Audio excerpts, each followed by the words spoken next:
முரண்களை களைவோம்.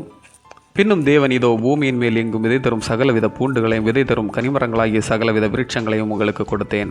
அவைகள் உங்களுக்கு ஆகாரமாயிருக்க கடவது. அப்பொழுது தேவன் தாம் உண்டாக்கின எல்லாவற்றையும் பார்த்தார். அது மிகவும் நன்றாயிருந்தது. ஆதியாகமம் 1:29-31. படைப்புகள் கடவுள் நமக்கு கொடுத்த கொடைகள். கொடைகள் ஆனதால் என்னவோ படைப்புகளின் மீது கொண்டிருக்கிற எண்ணங்கள் அவற்றை பெரும்பாலும் பாழ்படுத்துகின்றவைகளாகவே இருக்கின்றன. கடவுள் படைப்பின் போது சில ஒழுக்கங்களோடு அவைகளை படைத்திருக்கிறார்.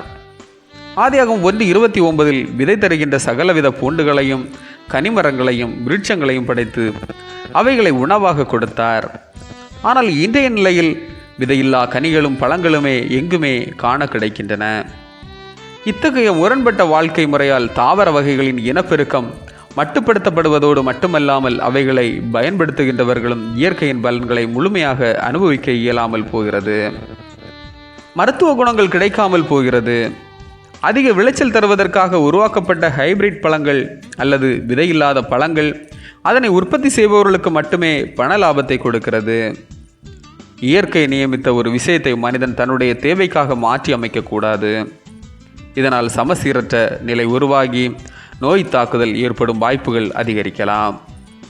தேசம் தன் குடிகளால் தீட்டுப்பட்டது. அவர்கள் நியாயப்பிரமாணங்களை மீறி கட்டளையை மாறுபாடாக்கி நித்திய உடன்படிக்கையை முறித்தார்கள் என்பது எத்தனை உண்மை. ஆமேன். இந்த நாள் உங்களுக்கு இனிய நாளாக மலரட்டும்.